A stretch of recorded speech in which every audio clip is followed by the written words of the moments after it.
اور ہم لوگ اور باقی جو لوگ یعنی ہمارے پیغمبر صلی اللہ علیہ وسلم سے پوچھتے ہیں عورتوں کے بارے میں، حیض کا حکم پوچھتے ہیں، یہ کیا ہے نا، جو بچے بالغ نہیں ہے، اپنے عمر کم سے کم زیادہ سے زیادہ 12-13 سال کو نہیں پہنچ سکے، ان کو یہ ایسے باتیں معلوم نہیں ہوتی ہے، تو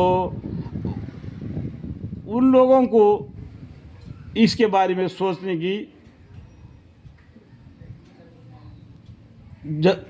کی ضرورت بھی ہے، کیونکہ اللہ تعالیٰ نے حکم قرآن میں بھیج دیا، لیکن ان بچوں کو ان عورتوں کے پردے کے بارے میں معلوم نہیں ہے۔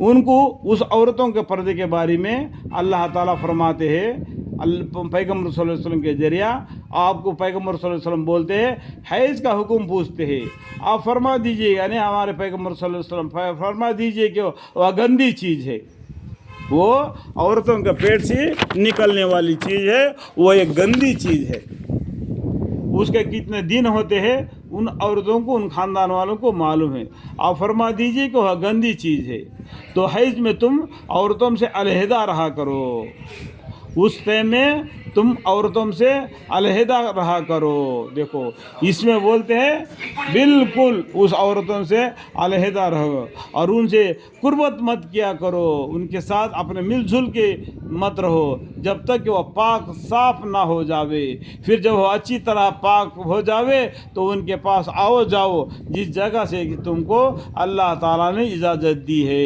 یعنی آگے سے یقیناً اللہ تعالیٰ محبت رکھتے ہیں توبہ کرنے والوں سے، اور محبت رکھتے ہیں پاک صاف رہنے والوں سے، صاف پاک رہنے والوں سے۔ اللہم اغفر لی، یعنی آگے سے لیکن اللہ تعالیٰ محبت رکھتے ہیں توبہ کرنے والوں سے، اور محبت رکھتے ہیں صاف پاک رہنے والوں سے۔ اللہم اغفر لی، اللہم اغفر لی۔ تمہاری بیویاں تمہارے لیے مبندل کھیتی کی ہے، جیسا کھیت میں ہم ہل نہ کر کے بینز ڈالتے ہیں، اس طریقے سے تمہاری بیوی بھی ان کھیتی کے مافک ہے، سو اپنے کھیت میں جس طرح سے ہو اس طرح سے ہو کر چاہو آؤ، اور آئندہ کے لیے بھی اپنے لیے کچھ کرتے رہا کرو، جس طریقے سے ہم کھیت میں کیا کرتے ہیں، کلبو یعنی جو گندی چیز ہے اس کو ہکاڑ پھینکتے ہیں اور ہل نہ کر اس کے اندر بینز ڈالتے ہیں، جس سے اناج پیدا ہو جاتا ہے، وہ ہمارے کھانے کے لیے، جو گھاس پھوس پیدا ہوتا ہے وہ جانوروں کے لیے۔ اس طریقے سے تم اپنے عورتوں کے ساتھ رہتے ہو، تمہاری نسل بنتا ہے۔ اللہ تعالیٰ نے یہاں پر عورت کو اپنا کھیتی کے مثال میں بتلا دیا ہے، جیسا زمین سے تم کو رزق ملتا ہے، عورت سے تم کو اپنے نسل بنتا ہے۔ اور اللہ تعالیٰ سے ڈرتے رہو اور یقین کر رکھو کہ بے شک تم اللہ تعالیٰ کے سامنے پیش ہونے والے ہو، یعنی ایک دن مرنا ہے، مرنے کے بعد برزخ میں زندگی میں جانا ہے، برزخ کے بعد میں کل قیامت کے دن میں کھڑا ہو کر زندہ ہو کر اللہ کے سامنے نام اعمال ہے، جس کے دہنے ہاتھ میں آتے جس کے بائیں ہاتھ میں آتے ہیں، وہ اللہ کے سامنے کھڑا ہو کے ان کو حساب دینا ہے۔ اور اے محمد صلی اللہ علیہ وسلم ایسے ایمانداروں کو خوشخبری سنائیے۔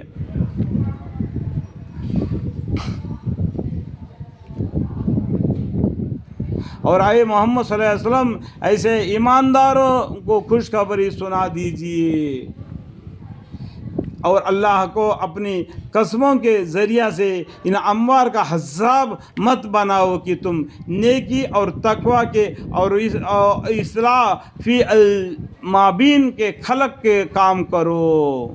کیا کام کرنا؟ نیک کام کرنا۔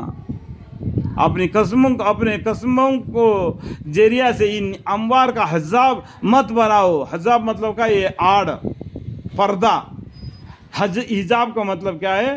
ایک پردہ، کہ تم نیکی اور تقوی کے اصلاح فی المامین خلق کے کام کرو۔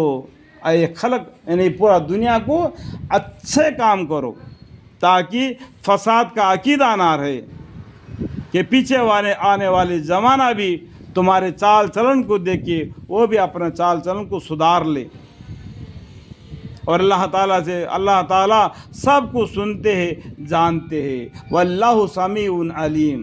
اللہ تعالیٰ تم پر آخرت میں دار و غیر نہ فرمائیں گے تمہارے ایسے بےہودہ قسموں پر، لیکن وہ دار و غیر فرمائیں گے وہ جھوٹی قسم پر جس میں تمہارے دلوں نے جھوٹ بولنے کا ارادہ کیا تھا۔ اللہم اغفر لی، اللہم اغفر لی۔ اللہ تعالیٰ غفور رحیم ہے، اللہ تعالیٰ غفور رحیم ہے، حلیم ہے۔ واللہ غفور حلیم۔ اللہم اغفر لی، ہم سے بھی ایسا کوئی غلطی گناہ ہو گئے تو یا اللہ ہمیں معافی چاہتے ہیں۔ اللہم اغفر لی، اللہم اغفر لی، اللہم اغفر لی، اللہ